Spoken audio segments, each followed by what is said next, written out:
नमस्कार दोस्तों, स्पेस यात्रा के एक और एपिसोड में आपका स्वागत है, जहां हम अपने सौरमंडल और उससे आगे की अद्भुत दुनिया का पता लगाते हैं। आज हम नेपच्यून ग्रह के बारे में जानने जा रहे हैं, जो सूरज से 8वां और हमारे सौरमंडल का चौथा सबसे बड़ा ग्रह है।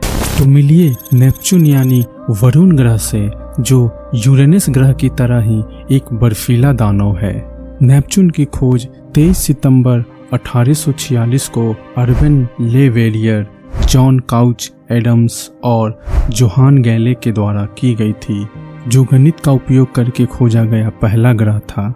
नेपच्यून लगभग 4.5 अरब किलोमीटर दूर से सूरज का चक्कर लगाता है। नेपच्यून तक सूरज के प्रकाश को पहुंचने में लगभग 4 घंटे और 10 मिनट का समय लगता है। यह सूरज के चारों तरफ अपना एक चक्कर लगभग 19,547 किलोमीटर प्रति घंटे की गति से लगाता है और एक चक्कर पूरा करने में लगभग 165 पृथ्वी वर्ष यानी 60,190 पृथ्वी दिन लगते हैं। यह अपनी धुरी पर लगभग 9,719 किलोमीटर प्रति घंटे की गति से घूमता है और एक चक्कर पूरा करने में 16 घंटे और 11 मिनट का समय लगाता है। नेपच्यून यूरेनस से काफी मिलता जुलता है। इसका वायुमंडल 80% हाइड्रोजन, 19% हीलियम और 1.5% मीथेन से बना है। इथेन, इथाइन, अमोनिया और जलवाष्प जैसी गैसें ग्रह के वायुमंडल में मौजूद हैं। नेपच्यून के ऊपरी बादलों में मीथेन गैस पाई जाती है, जो इसे यूरेनस की तरह नीला रंग देता है।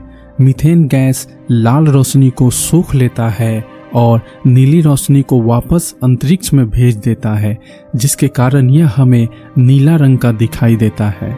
पूरे सौरमंडल में नेपच्यून का मौसम सबसे सक्रिय और अजीब है। इसमें बहुत तेज हवाओं के साथ साथ बड़े बड़े तूफान आते हैं। यहाँ हवाएं 2100 किलोमीटर प्रति घंटे तक की सुपरसोनिक गति तक पहुँच जाती है। इसके वातावरण में काले धब्बे हैं, जो कि बड़े बड़े तूफान हैं। ये तूफान आते जाते रहते हैं। यहाँ तेजी से बदलने वाले चमकीले बादल भी हैं। इन्हीं में से एक बहुत विशाल तूफान था, जिसे ग्रेट डार्क स्पॉट कहते हैं, जो कि पृथ्वी के बराबर था और गायब होने से पहले लगभग 5 साल तक चला। वैज्ञानिक भी अभी भी यह समझने की कोशिश कर रहे हैं कि नेपच्यून को ऐसे तीव्र मौसम को चलाने के लिए ऊर्जा कैसे मिलती है, क्योंकि इसे बहुत कम सूरज की रोशनी मिलती है। एक ऐसे ही बेहद विचित्र और चौंका देने वाली बात वैज्ञानिकों को कुछ दशक पहले पता चली थी। वैज्ञानिकों ने जब नेपच्यून ग्रह का अध्ययन किया तो पाया कि ये सूरज ग्रह से आने वाली ऊर्जा यानी हीट को दोगुना करके अंतरिक्ष में छोड़ देता है। ये ग्रह सूरज से बहुत दूर है और ऐसे में इसे ठंडा होना चाहिए, पर वास्तव में इसे जितना ठंडा होना चाहिए ये उतना है नहीं। इस ग्रह के सतह का तापमान -200 डिग्री सेल्सियस से ज़्यादा नहीं बढ़ता है। वैज्ञानिकों के मुताबिक इसका वास्तविक तापमान एब्सोल्यूट जीरो यानी कि -273 डिग्री सेल्सियस तक होना चाहिए, पर यह उससे कहीं ज़्यादा गर्म है। इसके इस विचित्र तापमान के लिए वैज्ञानिक इस ग्रह पर हीरो की बारिश को जिम्मेदार मानते हैं। इसी हीरो की बारिश की वजह से यह ग्रह सूरज से प्राप्त हीट से दोगुना हीट खुद में से अंतरिक्ष में छोड़ देता है। वैज्ञानिक मानते हैं कि ऐसा इसलिए होता है क्योंकि नेपच्यून पर भारी मात्रा में मीथेन पाया जाता है, जो कि इसके वायुमंडल के दबाव यानी कि एटमॉस्फेरिक प्रेशर के कारण वातावरण में हीरे में बदल जाता है। यही हीरा फिर बादलों के रूप में इस ग्रह पर बरसता है और बरसने के कारण हीरे में गजब का फ्रिक्शन होता है, जिसके कारण ऊर्जा निकलती है। वैज्ञानिक इसी थ्योरी को नेपच्यून के इस असमान तापमान और ऊर्जा यानी हीट के जरूरत से ज़्यादा अंतरिक्ष में छोड़ने का कारण मानते हैं।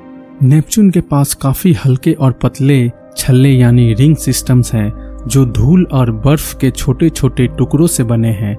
इन छल्लों का निर्माण चंद्रमाओं या क्षुद्र ग्रह के टकराव से हुआ होगा। नेपच्यून ग्रह के चारों ओर 14 चंद्रमा चक्कर लगाते हैं। इनमें ट्राइटन का आकार सबसे बड़ा है। ट्राइटन एकमात्र ऐसा चंद्रमा है जो नेपच्यून ग्रह के विपरीत दिशा में चक्कर लगाता है। वैज्ञानिक मानते हैं कि ट्राइटन एक समय एक बौना ग्रह था जिसे नेपच्यून के गुरुत्वाकर्षण ने पकड़ लिया। ट्राइटन बहुत ठंडा है। इसकी सतह का तापमान -235 डिग्री सेल्सियस है। इसमें नाइट्रोजन का पतला वातावरण और जमी हुई नाइट्रोजन, पानी और कार्बन डाइऑक्साइड की परत है। यूरेनस की तरह नेपच्यून भी सौरमंडल में सबसे कम खोजे गए ग्रहों में से एक है। वॉयेजर 2 एकमात्र स्पेसक्राफ्ट है जिसने 25 अगस्त 1989 को इस ग्रह से होकर गुजरा था। तब से हम हबल स्पेस टेलीस्कोप और जेम्स वेब स्पेस टेलीस्कोप जैसी दूरबीनों का उपयोग करके नेपच्यून को केवल दूर से ही देख पाए हैं। हमारे सौरमंडल के सबसे दूर और अंतिम ग्रह नेपच्यून यानी वरुण के इस यात्रा में हमारे साथ शामिल होने के लिए आपका धन्यवाद। यदि आपको यह वीडियो पसंद आया है तो कृपया इसे लाइक कर दे और चैनल को सब्सक्राइब कर ले। आज के लिए बस इतना ही। मिलते हैं फिर एक नए वीडियो में।